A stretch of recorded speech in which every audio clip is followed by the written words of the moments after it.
All right, so what I'm going to do is I'm going to talk a little bit about risks and regulation.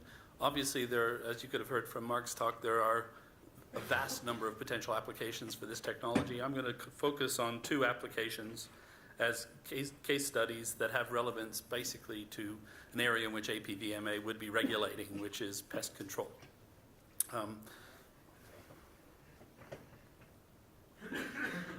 That's the first one.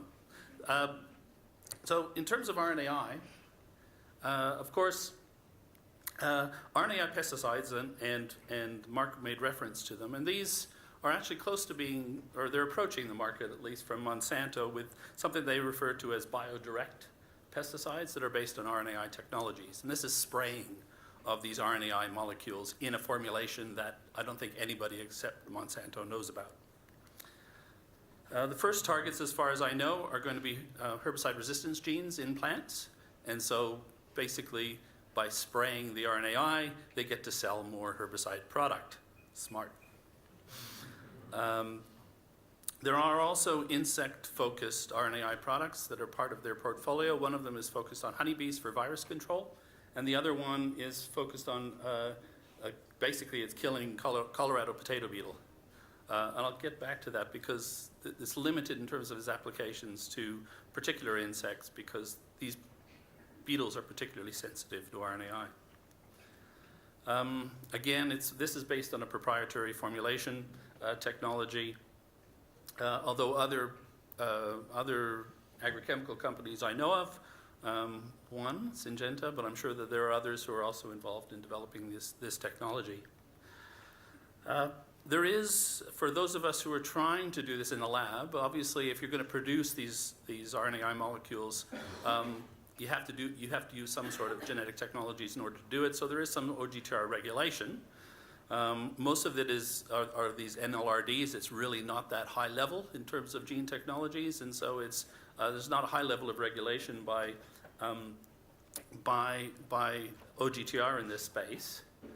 And once the RNAi molecules, double-strand RNA molecules are purified, basically there's no more OGTR regulation. And it basically goes over to APVMA because, as you know, APVMA is responsible for setting the guidelines for appropriate use, including labeling of pesticide products. So these guidelines are based on data collected on likely impacts, in part, on non-target organisms via various exposure pathways. And this is where I'm starting to get a bit involved with this. And it's basically, you see the same sort of assessment process in terms of selection of assessment endpoints. So these are the species that are likely to be affected, doing hazard assessments, and then identifying these critical exposure pathways. And the difference, I just want to focus a little bit on the difference in doing these sorts of evaluations for RNAi pesticides. As Mark described, these are based on a close match of the double-strand RNA or the siRNA that are produced using this and the potential targets within the transcriptome or the genome of the target organism. And because of that, you can actually identify potential target organisms by whether they have that sequence or not. So it's not necessary to do bioassays against all of the potential non-target organisms because you can just do it bioinformatically and look to see if that sequence is present in the organism. And so we have a tool, there are a few tools like this available, which just does this bioinformatics screen. But you have to ask the question, can you really go out into that environment and sequence everything that's there and use that as a way of determining whether there are going to be effects on that organism? Is that even reasonable? Is it going to be a cost-effective strategy? You don't need to know what the algorithm is. And the answer to that is that you don't necessarily have to do that. And I just want to talk about something that Mark didn't quite get into, but it's related to what he was talking about.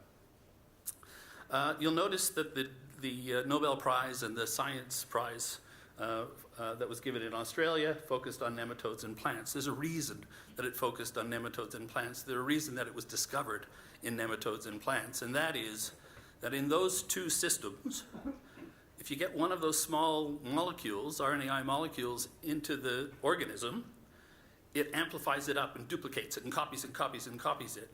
And so there's no such thing almost as a dosage effect because it's like if you spray a pesticide and one molecule gets in, that organism just creates more and more of that molecule, and so it basically swamps.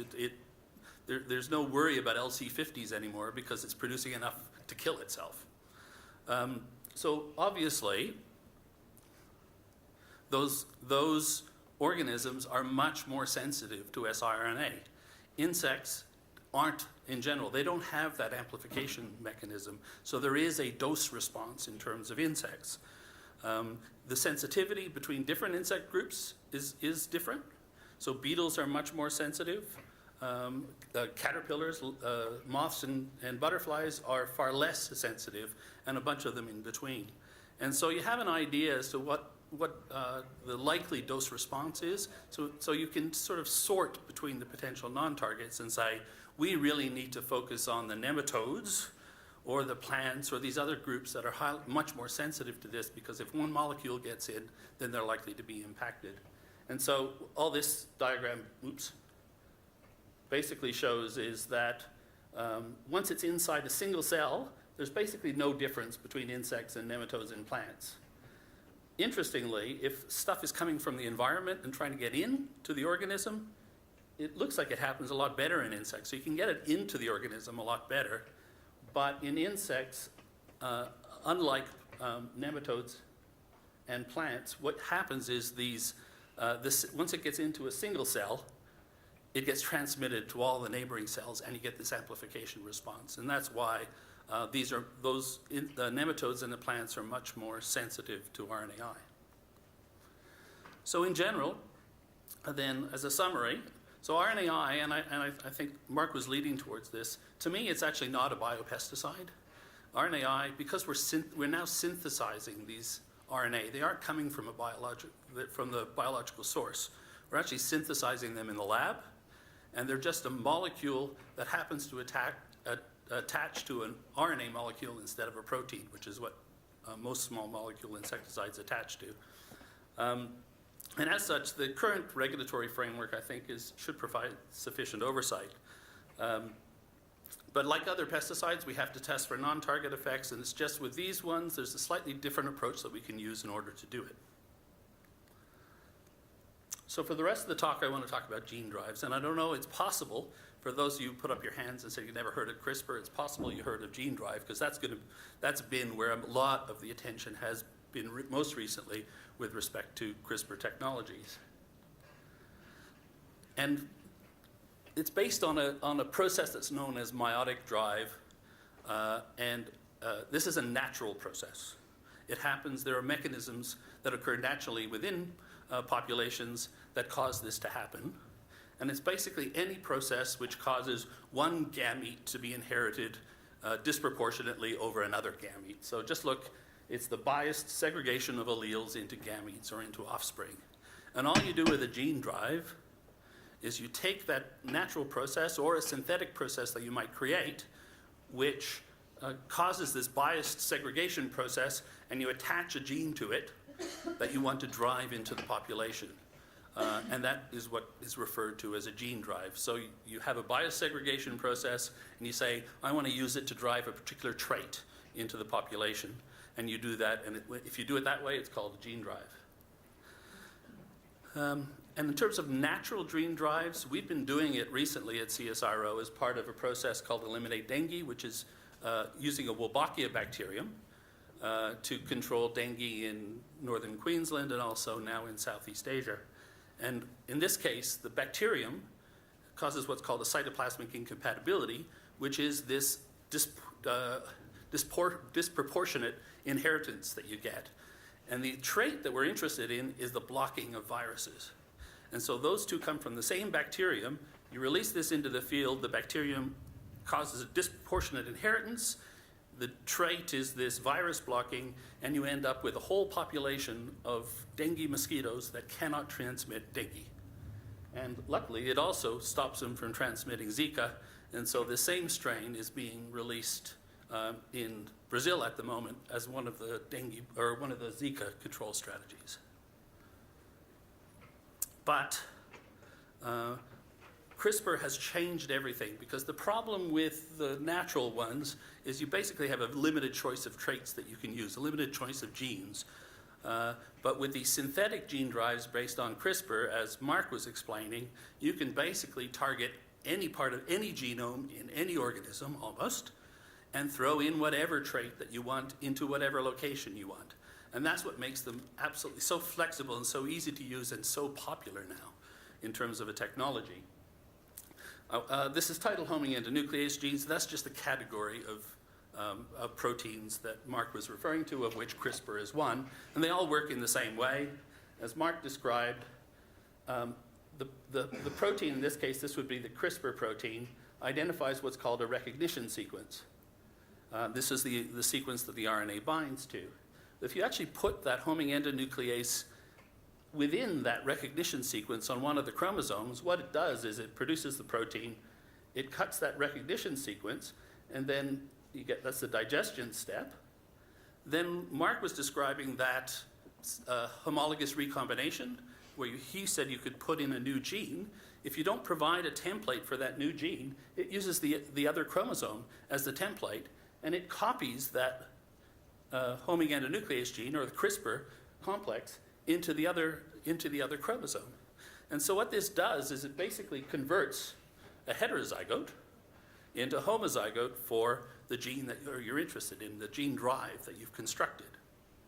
And as Mark showed, this just causes an inheritance pattern through the population, so that everything, every individual starts inheriting this gene of interest. But the question then becomes, how safe is this? Well, if you consider that one individual that's carrying a gene drive can get into a population and spread and basically transform that population into something completely different, it's actually quite a risk that you have to contain these organisms. And one way you have to contain them is when you're doing experiments, when you're designing the gene drive within the laboratory. And so there's been publications that have come out like this one, which has suggested a whole bunch of confinement strategies to make sure if you're working on these gene drives, until you've tested them and you know that they're ready for deployment into the field and that they're safe, that you have to basically make sure you have double and triple containment to make sure these don't get out of the laboratory. And I'm just going to show you some slides here. Don't look at the detail. But basically, this is from the original paper that was describing the CRISPR gene drives. These are all the different ways in which people are trying to make the actual CRISPR process more specific and less likely to target other places within the genome. That's part of the way that we can make it less risky. You can also design fail-safe mechanisms, and these are from the same paper, a bunch of fail-safe mechanisms to say, okay, if it gets out of control, these are ways that which you can recover it and make sure that it doesn't spread uncontrollably. And there are more of these methods that are being published almost every couple of months in the international literature. There's even, I don't know how many of you have heard of DARPA. DARPA is the Defense Advanced Research Projects Agency in the US. They deal in really cool technologies. They invented the internet.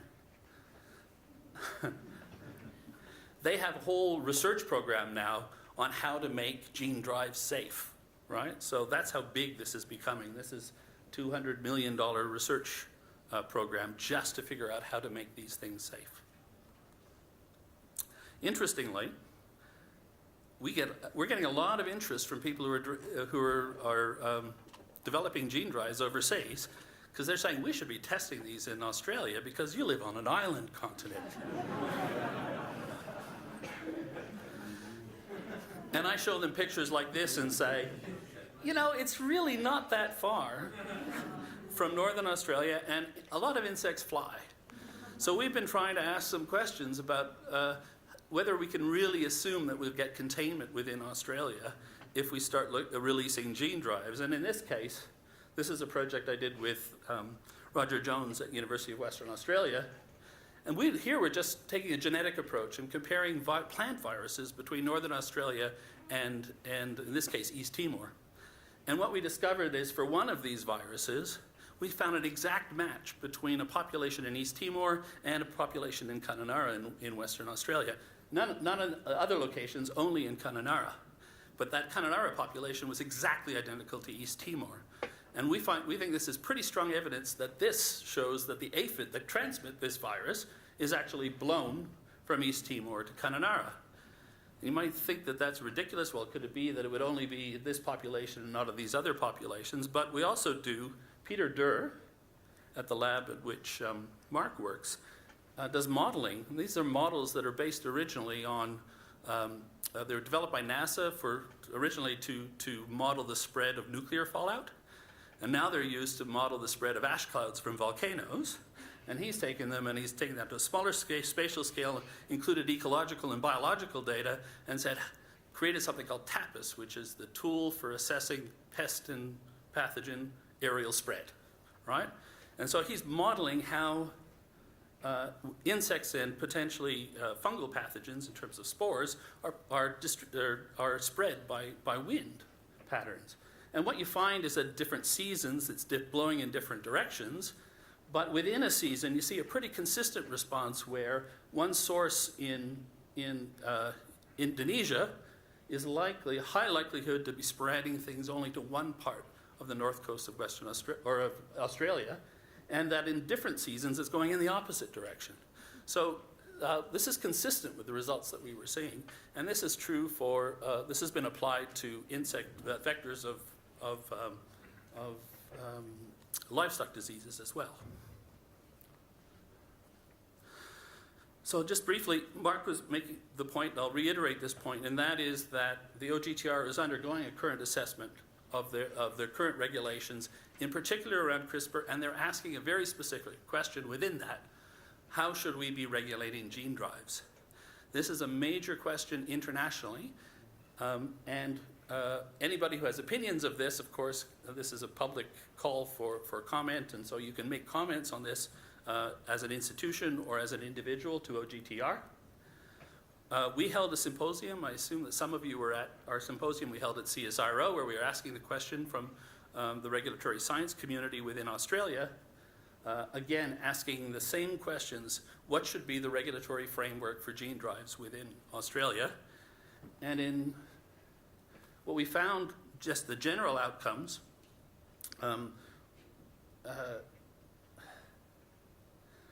what we discovered from the regulators is that there's no gene drive specific regulation at the moment, and as such, for containment of the research, the minimum requirements are the same as for any other GMO, and we would argue that these are different from other GMOs. They're more dangerous than other GMOs, and so there's a proposal that additional specific containment measures would be warranted for gene drive organisms.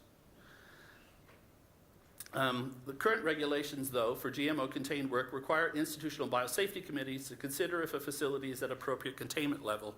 So we're recommending as a group that there's communication from OGTRs to IBCs to specifically request, until any changes in regulation occur, that they consider additional containment processes for gene drive research in the interim period.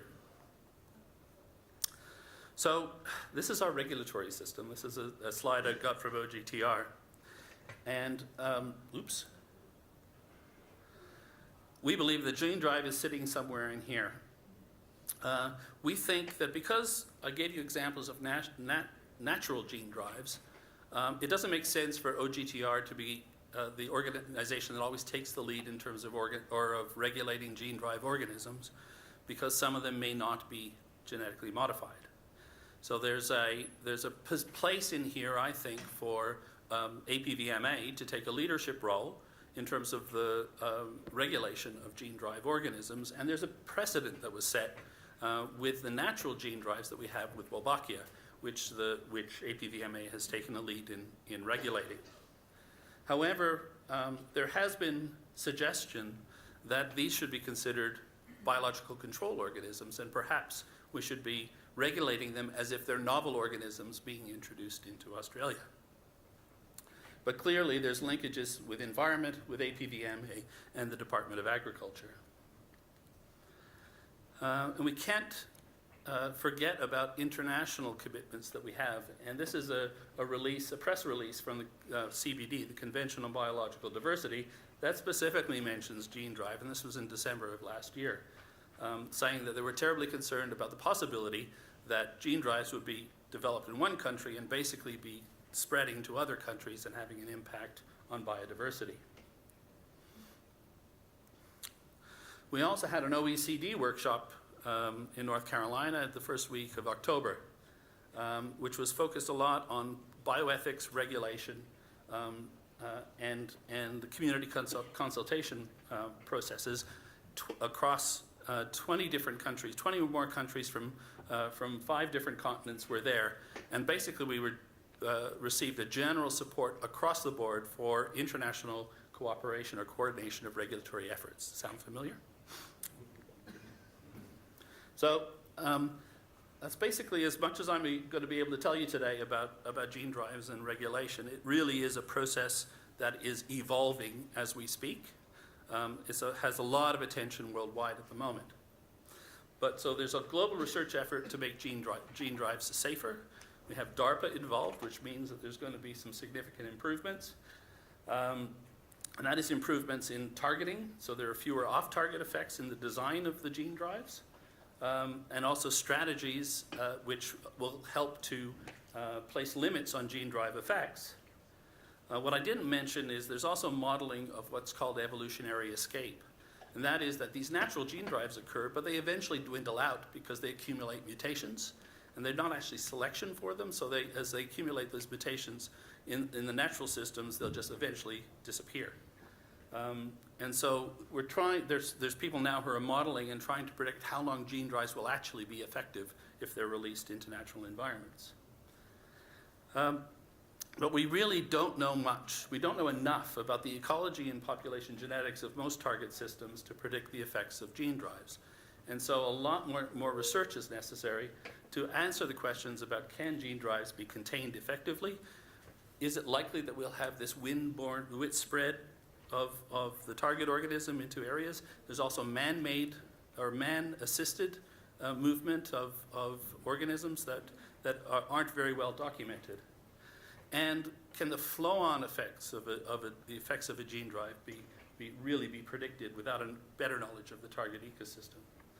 There's also I raised the issue with the Convention of Biological Diversity. There's also international trade implications that have been raised about the potential, what would happen if a gene drive organism escaped from Australia, if we released it in Australia and got into Indonesia or other countries. So the general conclusions for my whole talk, I think RNAi is simple compared to gene drives. I think it can be regulated as a traditional pesticide, although, as I explained, the methods for assessing non-target effects are likely to be quite different. And in terms of gene drives, though OGTR is likely to have a prominent role in the regulation of gene drives, I think there's a strong argument that APVMA should actually take the lead because, as I said, gene drives aren't necessarily GMOs, and there has been a precedent set with the Wolbachia, the natural Wolbachia gene drive that we released for mosquito control. And that's it. Thank you.